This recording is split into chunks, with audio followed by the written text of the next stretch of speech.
Hey, brand builder, Rory Vaden here. Thank you so much for taking the time to check out this interview. As always, it's our honor to provide it to you for free.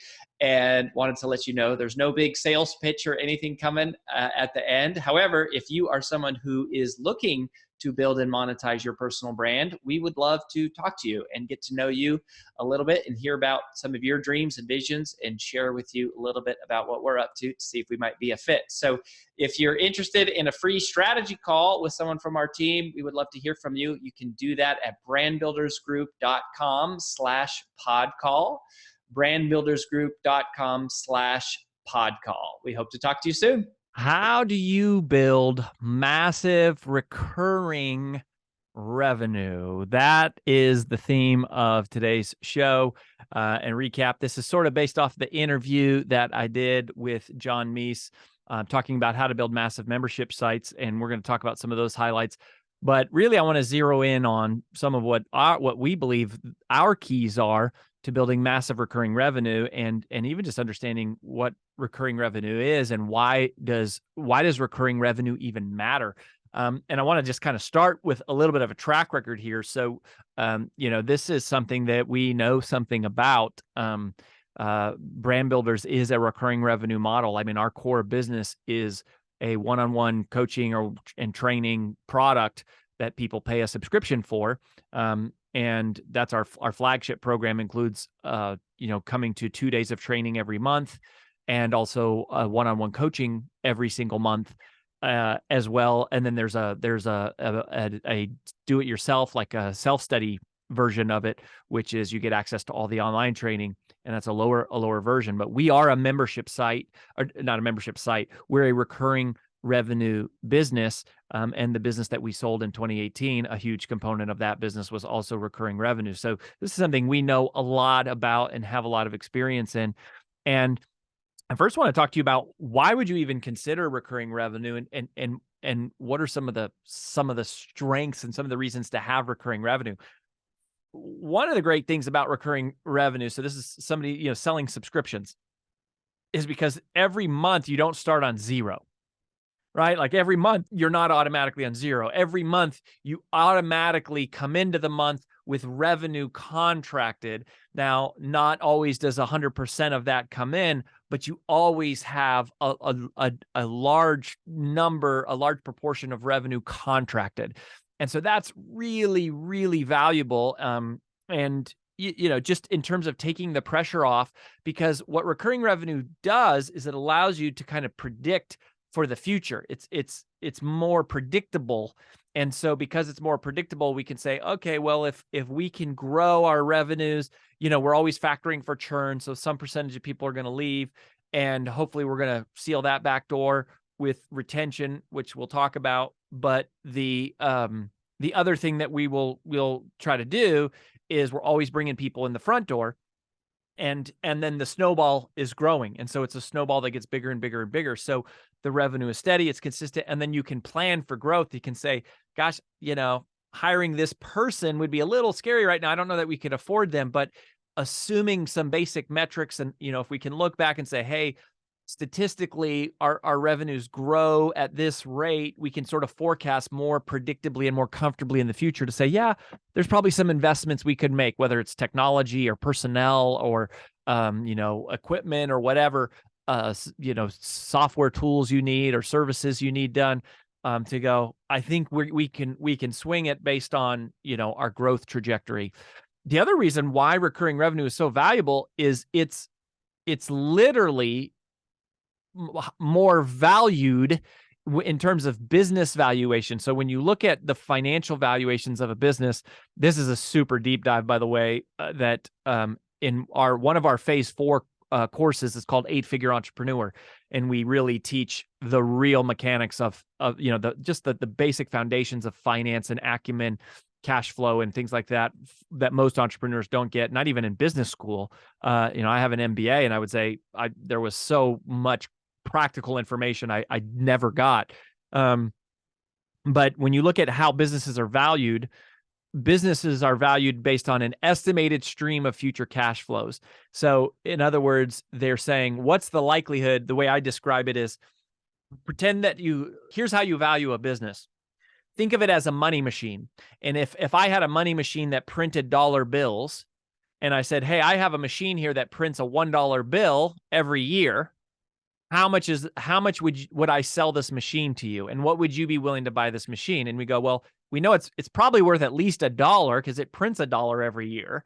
And, if you don't do anything to improve the machine, if it's a reliable machine, there's probably going to be $1 next year. So that would be $2, and in 3 years from now, it's going to be at least $3. Now, the machine could break down. So that's part of what, as the buyer is assessing, is what's the likelihood that machine's going to break down. Or a strategic buyer is somebody who says, I know how to take $1 machines and I can turn them into machines that print $1 every month. I have some expertise or some skill or some people on my team who can take that machine and make it print more either $1 bills faster, or can print dollar bills that are not $1, but $5 or $10 or $50. And so that's how businesses are valued. It's like, what's the reliability of the revenue coming in the future, and saying, I'm willing to, when someone values a business and buys a business, they're saying, I'm going to basically buy 3 years of your future cash flow now, and assuming I'm going to take the risk of this machine I'm buying from you, it's going to take me 3 years to earn my money back, but then after that, I will make more money.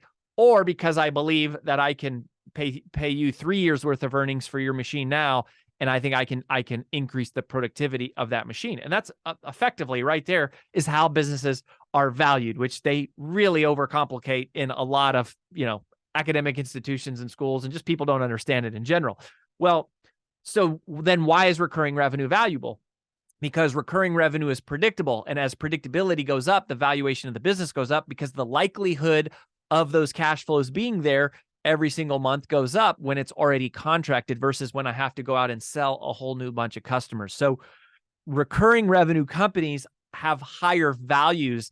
They're literally worth more because they're more consistent, and the revenue's more consistent and more predictable. And if you look at SaaS companies, software companies, a lot of times those companies are valued based on a multiple of their revenue, whereas most companies are valued on a multiple of their profits.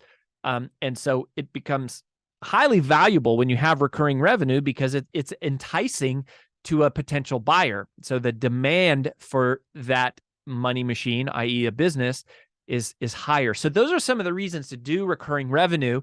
One of the other reasons why we love recurring revenue, and here's a good way. So in our phase 1, course 1, which is called Finding Your Brand DNA, one of the things we help people do is figure out what their primary business model should be. Your primary business model is that the revenue stream to which all others are subservient to that one. And we talk about when you should choose a course versus when you should choose a membership site. And there's all these factors. Well, one of the factors is to say, if you're good at constantly finding new customers, and you're good at it, and your talents lend themselves to it, and you want to do it, you go, a course is a really good option, because once the course is built, you don't have to change much. You can focus your time on just finding new people to buy the existing thing. But if you struggle with marketing and sales, and you go, man, I struggle to find new customers, I'm not as talented as that, then we go, well, sometimes membership sites are better, because what you can do is you can spend less time acquiring new customers and spend more time creating content to service your existing customers. And so that's kind of what we do. I mean, we like to think we're good at both. Marketing and sales, especially, is like kind of our expertise.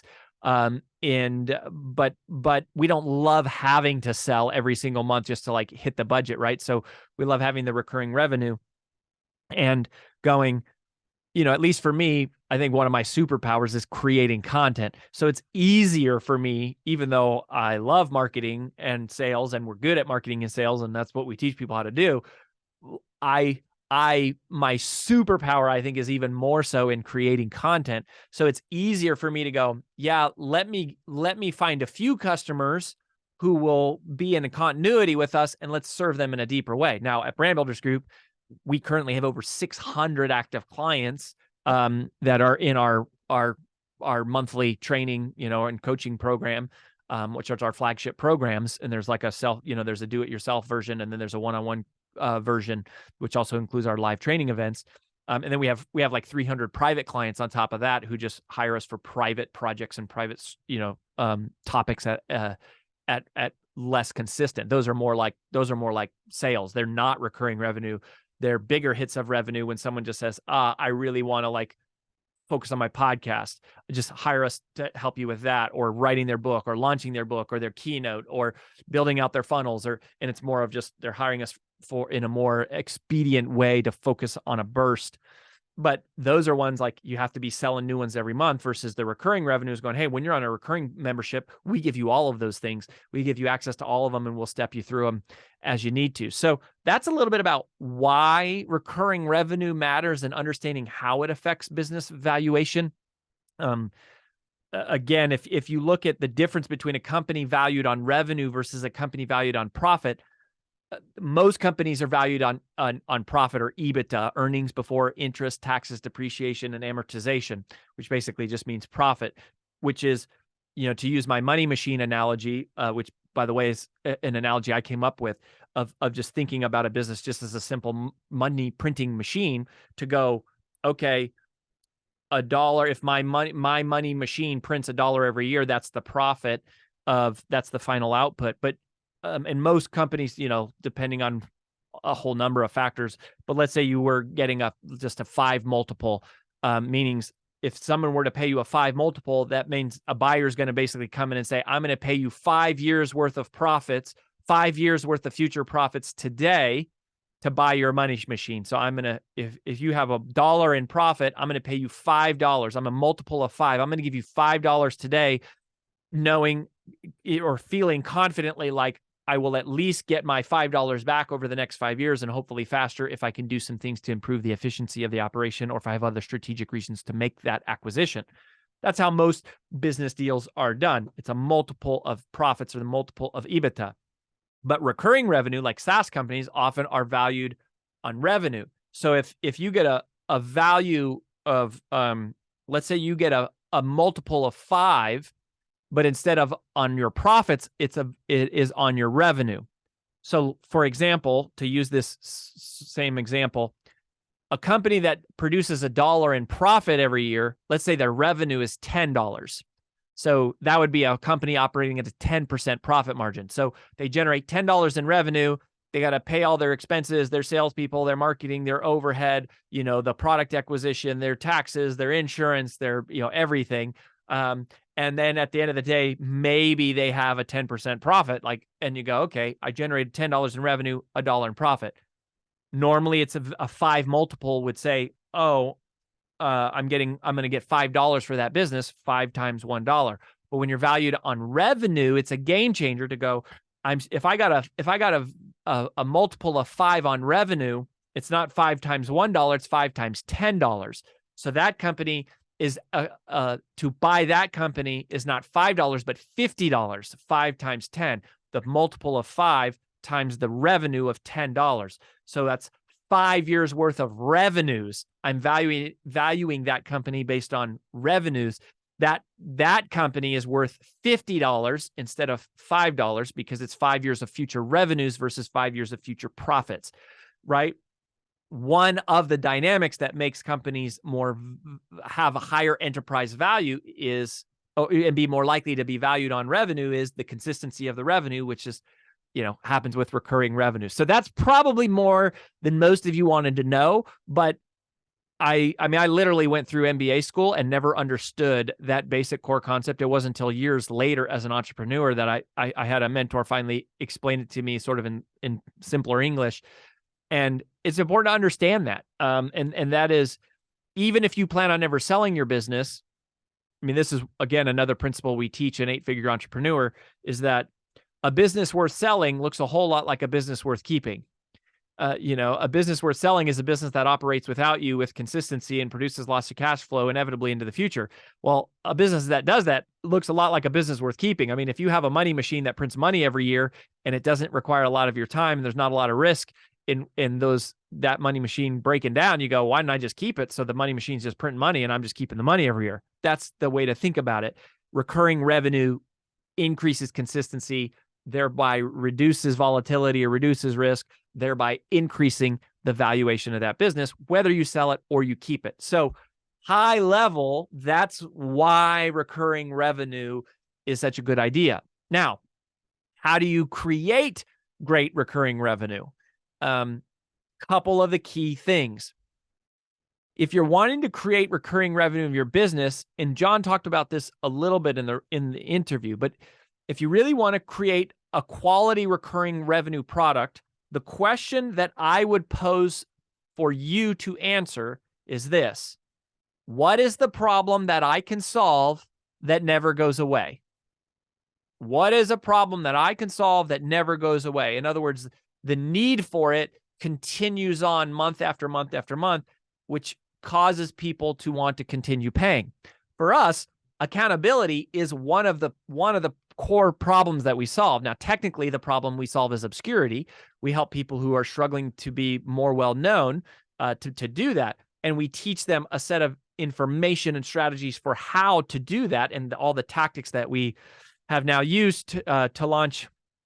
We've had 12 clients that have become New York Times or Wall Street Journal bestsellers. We've had 4 clients create TED Talks that have gone viral with over 1 million views.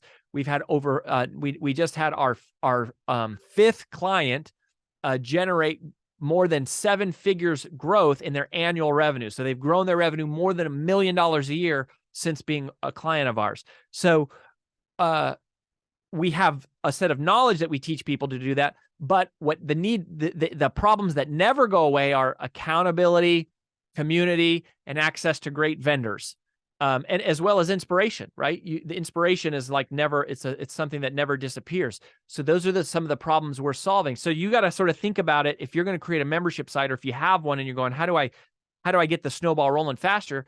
Be thinking about, what are the problems that my clients have that never go away, and how can I serve those needs better? All right. So that's my first key for how to grow your recurring revenue. The second key, and this one is directly from the mind of AJ Vaden. So AJ talks about this all the time with our team internally, is when you're growing recurring revenue, it's sort of a 2-part game. You need new people coming in the front door. But the big thing that everybody misses, which is really the more critical one, I think, is you have to seal the back door. You have to be so sticky that people aren't leaving. Otherwise, you literally have a treadmill or this revolving door where you got people coming in as fast as they're going out. Or if they're leaving faster than you're bringing them in, then you're going backwards, right? And that's negative churn. So the first real job is to go, man, even before we perfect bringing in new customers, it's going, how do we close that back door? In other words, how do we keep people from canceling? And when I say keep people from canceling, I don't mean like locking them in to being forced to stay to something that they hate. It's not like going, hey, you got to have, these contract terms that are just relentless. And it's not that. Here is the key to growing your membership site. Utilization equals retention. Utilization equals retention. This is what AJ is saying all the time. Utilization equals retention, meaning the way to serve your current customers is you have to make sure they're using whatever the thing is that you've given them. And this is a distinct mindset shift. A lot of people think that sales is done once the sale is made. And when you have that mindset of like, oh, I closed the sale, I'm on to the next, that doesn't work. We don't think that works, period. In one of our phase 3 courses, it's called Pressure-Free Persuasion. We talk about how the sale is not done when the sale is made. The sale is finished when the client experiences the result that you promised. The sale isn't finished when the sale is made. The sale is finished when the client experiences the result that you promised, or that you are both working towards. You probably didn't promise it. I would recommend you don't promise results. Just like we cannot guarantee results, even though we've had amazing results. And that's why our client list continues to be amazing, right? I mean, we're working with Ed Milet and Lewis Howes and Amy Porterfield and Eric Thomas, E.T. the hip hop preacher, and Peter Diamandis, and all these amazing people that are now clients of ours because we are really getting amazing results. But utilization equals retention. So the sale that you have to make every month is not so much to a new customer, like you might with more of a commoditized model, like a course offering, let's say. The sale you got to make is to your current customers to use the thing they have. So you always have to be selling, right? You still have to be selling. You got to be selling them on making sure they're using what you've given them. Utilization equals retention. If your people are using your program, if they're using your service, if they're accessing your portal, if they're utilizing your tools, they're going to stay. If they're not using your tools, they're going to leave, right? They're not going to pay for something they're not using.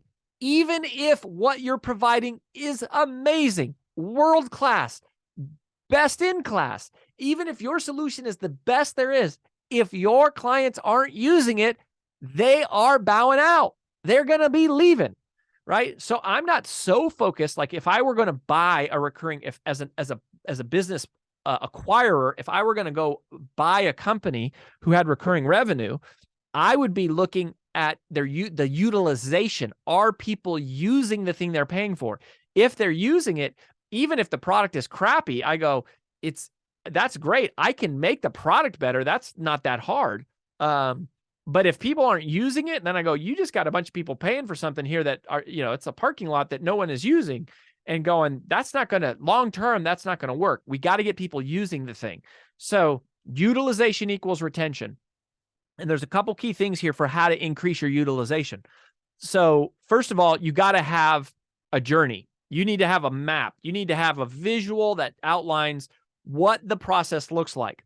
For those of you that are listening that are members, in Captivating Content, which is our phase 1 course 2 program, that's what we help you do. We help you extrapolate your unique expertise and experience into a proprietary methodology, a body of work, a visual journey of illustrations and frameworks and flowcharts and chart and tables that show this is the process.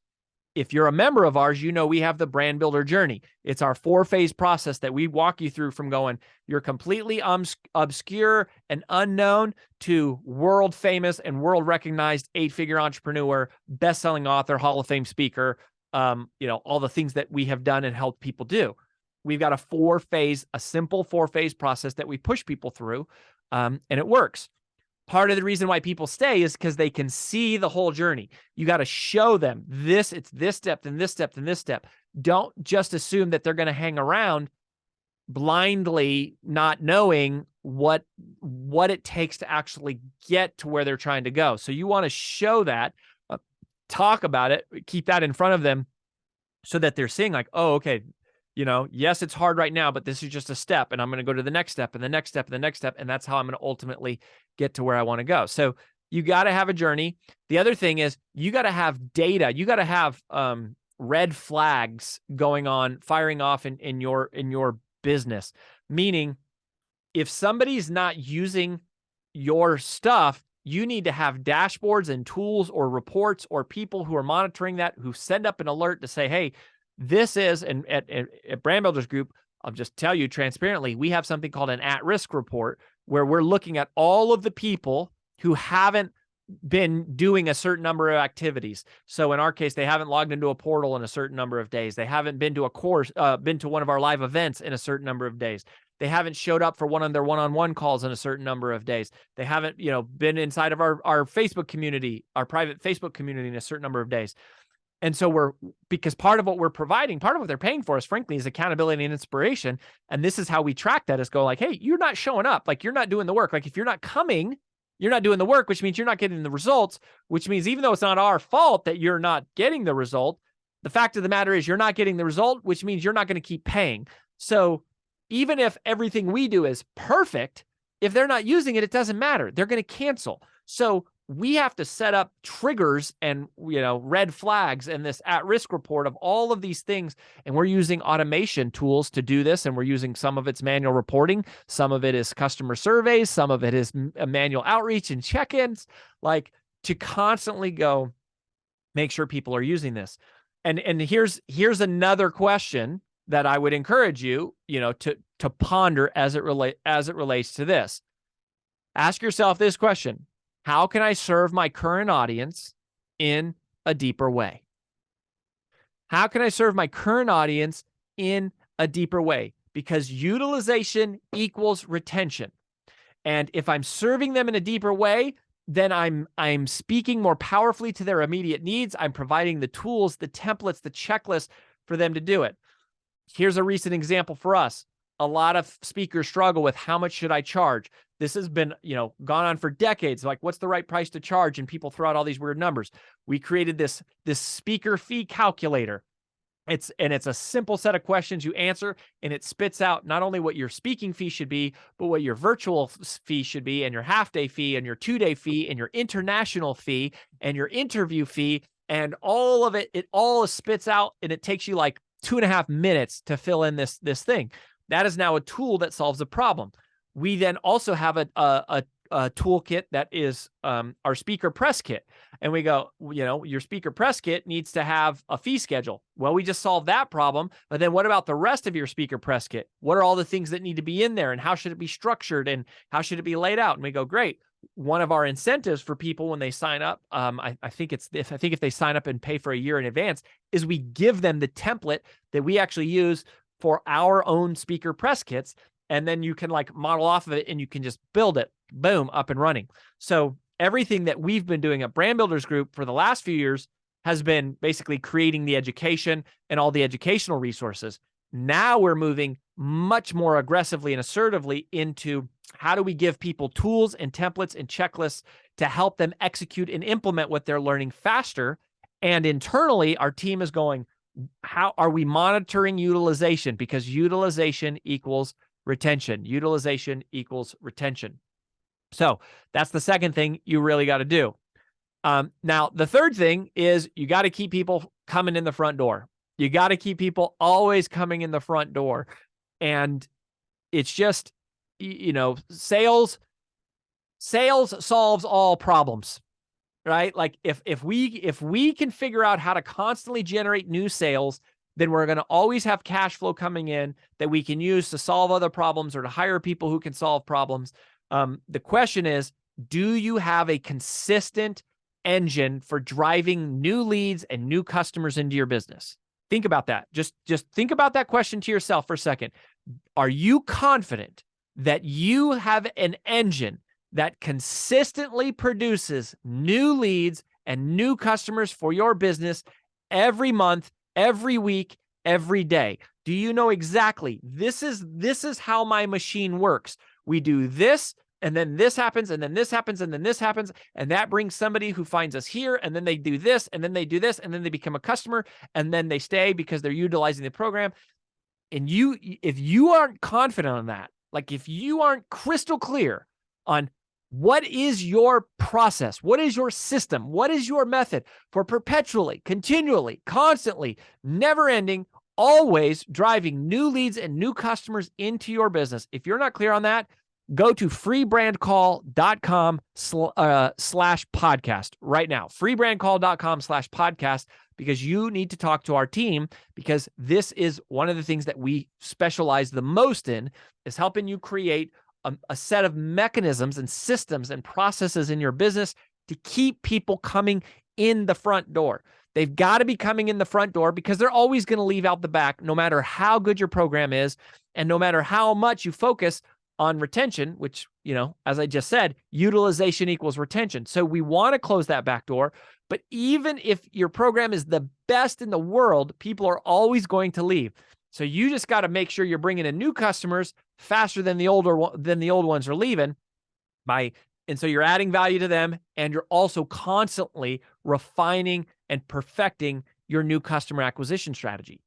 If you don't feel confident, or you're not clear on how you get new customers and new leads on a regular, consistent basis, you need to talk to us. I mean, I'm serious. Just go to freebrandcall.com/podcast, fill out the form, and talk to someone on our team, because this is what we specialize in, and this is why we're doing it, right? And I don't know how to say this without sounding like a total jerk, but We just launched another 7-figure business inside a brand builders group in like the last year. So we now have 5 different 7-figure, multi-7-figure businesses that we've built, and 2 8-figure businesses. And it's by following the same principles. All of these principles are very straightforward. They're not easy, but they are simple, and they do work if you follow the system. So that's why we're here. We'd love to talk to you. If you're not ready for that, hey, share this episode with somebody who needs to hear it.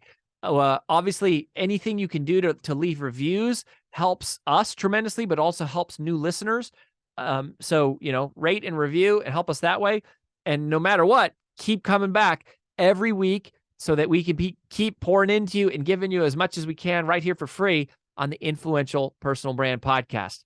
That's all we got today for how to build massive recurring revenue. We'll catch you next time. We love you. Bye-bye.